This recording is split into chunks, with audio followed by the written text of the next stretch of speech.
धनुर्धर तो बहुत हुए हैं, लेकिन एक ऐसा भी धनुर्धर था जिसकी विद्या से भगवान कृष्ण भी सतर्क हो गए थे।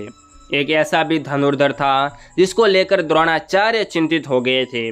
और एक ऐसा भी धनुर्धर था जो अपने एक ही बाण से दुश्मन सेना के रथ को कई गज दूर फेंक देता था। इन सभी के तीर में था दम, लेकिन सर्वश्रेष्ठ तो सर्वश्रेष्ठ ही होता है। आप सोच रहे हैं कर्ण सर्वश्रेष्ठ है, तो जवाब है नहीं। आप कितना ही सोचे कि कौन होगा प्राचीन भारत का सर्वश्रेष्ठ धनुर्धर, तब भी आप शायद ही समझ पाए। आप सोच रहे होंगे कि ये बात जरूर अर्जुन या एकलव्य के बारे में की जा रही होगी, तो इसका उत्तर है नहीं। धनुर्धर तो बहुत हुए, लेकिन उस जैसा धनुर्धर आज तक नहीं हुआ और भविष्य में कभी नहीं होगा। हालांकि सर्वश्रेष्ठ का चयन करने का अधिकार हमें नहीं है, हम तो बस उनकी शक्ति के बारे में जानकर ऐसा कर रहे हैं। प्रत्येक व्यक्ति के अनुसार सर्वश्रेष्ठ का क्रम अलग अलग हो सकता है। महारथी कर्ण। वैसे तो महाभारत काल में सैकड़ों योद्धा हुए हैं, लेकिन कहते हैं कि युद्ध में कर्ण जैसा कोई धनुर्धर नहीं था। कवच और कुंडल नहीं उतरवाते तो कर्ण को मारना असंभव था। कर्ण के अर्जुन और एकलव्य से श्रेष्ठ धनुर्धर होने का प्रमाण ये है कि कर्ण के तीर की इतनी ताकत थी कि जब वे तीर चलाते थे और उनका तीर अर्जुन के रथ पर लग जाता था तो रथ पीछे कुछ दूरी तक खिसक जाता था। कृष्ण अर्जुन से कहते थे कि जिस रथ पर मैं और हनुमान विराजमान हैं, उसके इस तरह पीछे धकेले जाने से पता चलता है कि कर्ण की धनुर्विद्या में बहुत बल है। लक्ष्मण। राम के छोटे भाई लक्ष्मण को कौन नहीं जानता। लक्ष्मण ने अपने तीर से रेखा खींच दी थी। उस रेखा में ही इतनी ताकत थी कि कोई भी उसके उस पार नहीं जा सकता था। लक्ष्मण की धनुष विद्या के चर्चे दूर दूर तक थे। शास्त्रों के अनुसार लक्ष्मण को श्रेष्ठ धनुर्धर माना गया है। लक्ष्मण ने राम रावण युद्ध के दौरान मेघनाद को हराया था, जिसने युद्ध में इंद्र को परास्त कर दिया था। इसलिए मेघनाद को इंद्रजीत भी कहा जाता है। अर्जुन। 500 पांडवों में से एक अर्जुन की धनुष विद्या भी जग प्रसिद्ध थी। गुरु द्रोण के श्रेष्ठ शिष्यों में से एक थे अर्जुन। द्रोण ने अर्जुन को धनुष सिखाते वक्त वचन दिया था कि तुमसे श्रेष्ठ इस संसार में कोई धनुर्धर नहीं होगा। अर्जुन के धनुष की टंकार से पूरा युद्ध क्षेत्र गूंज उठता था। रथ पर सवार कृष्ण और अर्जुन को देखने के लिए देवता भी स्वर्ग से उतर गए थे। एकलव्य। गुरु द्रोण की मूर्ति बनाकर मूर्ति के समक्ष एकलव्य ने धनुष विद्या सीखी थी। गुरु द्रोण को जब इस बात का पता चला कि एकलव्य अर्जुन से भी श्रेष्ठ धनुष बाण चलाना सीख गया है, तो उन्होंने एकलव्य से पूछा कि तुमने ये विद्या कहाँ से सीखी। इस पर एकलव्य ने कहा, गुरुवर, मैंने आपको ही गुरु मानकर आपकी मूर्ति के समक्ष ये विद्या को हासिल किया है। इस बात पर द्रोण ने कहा कि तब तो हम गुरु दक्षिणा के हकदार हैं। एकलव्य ये सुनकर प्रसन्न हो गया और कहने लगा, मांगिए गुरुदेव, क्या चाहिए। द्रोण ने कहा कि तुम जिस हाथ से प्रत्यंचा चढ़ाते हो, मुझे उस हाथ का अंगूठा चाहिए। अर्जुन को दिए वचन की रक्षा के लिए ही उन्होंने एकलव्य से उसका अंगूठा मांग लिया था। बर्बरीक। बर्बरीक महाभारत काल का सर्वश्रेष्ठ धनुर्धर था। युद्ध के मैदान में भीमपुत्र बर्बरीक दोनों खेमों के मध्य बिंदु एक पीपल के वृक्ष के नीचे खड़े हो गए और ये घोषणा कर डाली कि मैं उस पक्ष की तरफ से लड़ूंगा जो हार रहा होगा। भीम के पौत्र बर्बरीक के समक्ष जब अर्जुन तथा भगवान श्री कृष्ण उसकी वीरता का चमत्कार देखने के लिए उपस्थित हुए, तब बर्बरीक ने अपनी वीरता का छोटा सा नमूना मात्र ही दिखाया। कृष्ण ने कहा कि ये जो वृक्ष हैं, इसके सारे पत्तों को एक ही तीर में छेद दो तो मैं मान जाऊंगा। बर्बरीक ने आज्ञा लेकर तीर को वृक्ष की ओर छोड़ दिया। जब तीर एक एक करके सारे पत्तों को छेदता जा रहा था, उसी दौरान एक पत्ता टूटकर नीचे गिर पड़ा। कृष्ण ने उस पत्ते पर यह सोचकर पैर रखकर उसे छुपा लिया कि ये छेद होने से बच जाएगा, लेकिन सभी पत्तों को छेदता हुआ वह तीर कृष्ण के पैरों के पास आकर रुक गया। बर्बरीक ने कहा, प्रभु, आपके पैर के नीचे एक पत्ता दबा है, कृपया पैर हटा लीजिए, क्योंकि मैंने तीर को सिर्फ पत्तों को छेदने की आज्ञा दे रखी है, आपके पैर को नहीं। ये चमत्कार देखकर भगवान कृष्ण चिंतित हो गए कि अगर कौरव हारते हुए नजर आए तो बर्बरिक पांडवों का साथ देगा, अगर पांडव हारते हुए नजर आए तो बर्बरिक कौरवों का साथ देगा। इससे तो युद्ध का पूरा संतुलन ही बिगड़ जाएगा। मेघनाद रावण का महाप्रतापी पुत्र था। मेघनाद इतना शक्तिशाली था कि मेघनाद ने स्वर्ग पर आक्रमण किया और देवराज इंद्र को हरा दिया। इसी के कारण मेघनाद को इंद्रजीत कहा जाता है। मेघनाद से सारे देवता भी डरते थे और मेघनाद के इतना शक्तिशाली होने का ये भी कारण है कि मेघनाद के जन्म के समय रावण ने 9 ग्रहों को बंदी बना लिया था और एक ऐसा योग बना दिया था कि जिससे एक सर्वश्रेष्ठ और सर्वशक्तिशाली पुत्र की प्राप्ति हो।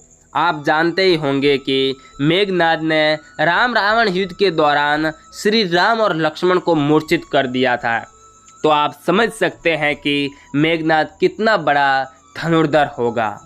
पितामह भीष्म, जी हाँ दोस्तों, वही पितामह भीष्म जिसने अपने पिता का विवाह करवाने के लिए अखंड ब्रह्मचर्य व्रत का पालन करने की प्रतिज्ञा ली थी।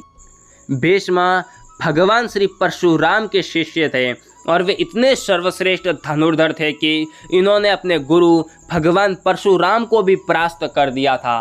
तो आप इससे अंदाज़ा लगा सकते हैं कि भीष्म कितने शक्तिशाली धनुर्धर रहे होंगे। भगदत्त एक ऐसा धनुर्धर योद्धा था जिसे कोई परास्त नहीं कर सकता था। एक बार तो अर्जुन और भगदत्त का घमासान युद्ध छिड़ गया था और युद्ध इतना महाभयंकर होने के बावजूद भी अर्जुन भगदत्त को परास्त नहीं कर पाए थे।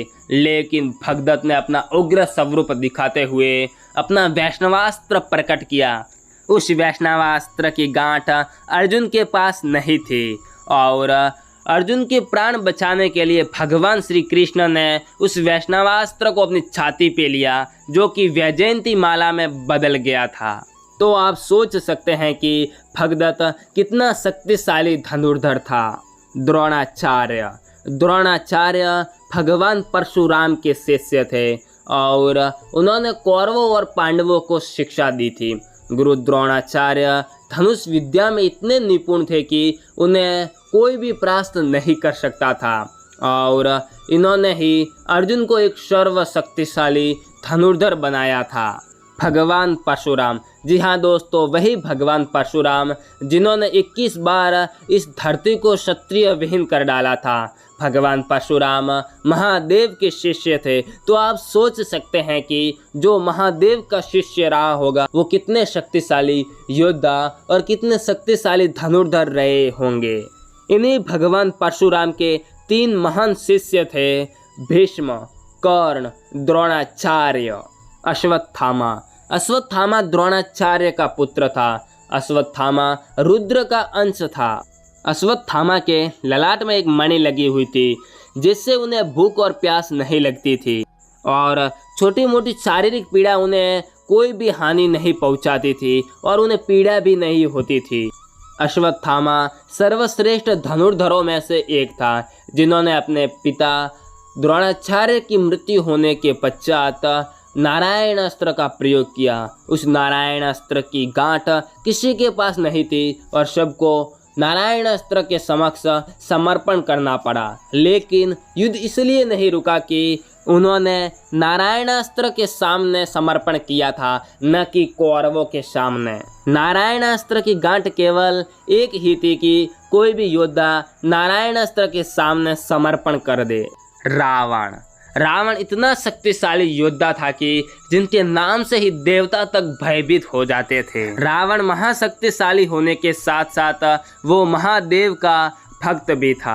आप रावण के बल का अंदाजा इस बात से ही लगा सकते हैं कि रावण ने अपने पुत्र के जन्म के समय 9 ग्रहों को भी बंदी बना दिया था और राम रावण के युद्ध में रावण ने इतना हाहाकार मचा दिया कि हर कई त्राही त्राही मच गई थी।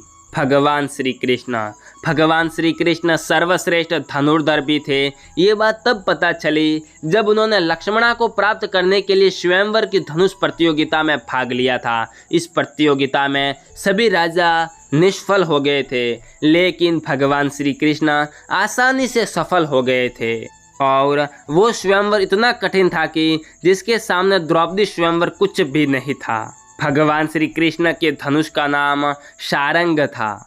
अभिमन्यु अर्जुन के पुत्र थे। अभिमन्यु भी इतने शक्तिशाली धनुर्धर थे कि जिन्होंने एक साथ कई महारथियों से युद्ध किया था। वही अभिमन्यु जिन्होंने द्रोणाचार्य के बनाए हुए चक्रव्यूह को भेद डाला था। अकेले ही उन्होंने कई महारथियों के पसीने छुड़ा दिए थे और पूरे दिन युद्ध करने के कारण अभिमन्यु घायल और इनके अस्त्र शस्त्र नष्ट हो चुके थे और इसलिए वो चक्रव्यूह में कई महारथियों के द्वारा मारे गए। भगवान श्री राम एक बार समुद्र पार करने का जब कोई मार्ग नहीं समझ में आया तो भगवान श्री राम ने समुद्र को अपने तीर से सुखाने की सोची और उन्होंने तरकस से अपना तीर निकाला ही था और प्रत्यंचा पर चढ़ाया ही था कि समुद्र के देवता प्रकट हो गए और उनसे प्रार्थना करने लगे कि उन्हें न सुखाए।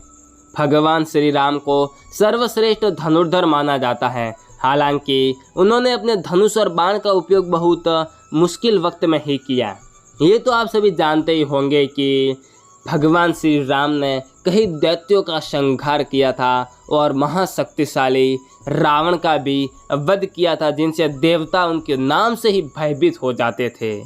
अगर मेरी सूची में कोई नाम रह गया हो तो आप हमें कमेंट ज़रूर कीजिएगा। बस आज के वीडियो में इतना ही। अगर आपको वीडियो पसंद आया हो तो लाइक, शेयर और कमेंट ज़रूर कीजिएगा। और अभी तक आपने हमारे चैनल को सब्सक्राइब नहीं किया है तो चैनल को सब्सक्राइब कर ले और पास में आए बेल आइकन को भी दबा दे ताकि आने वाले वीडियो की नोटिफिकेशन आपके पास सबसे पहले पहुंच जाए।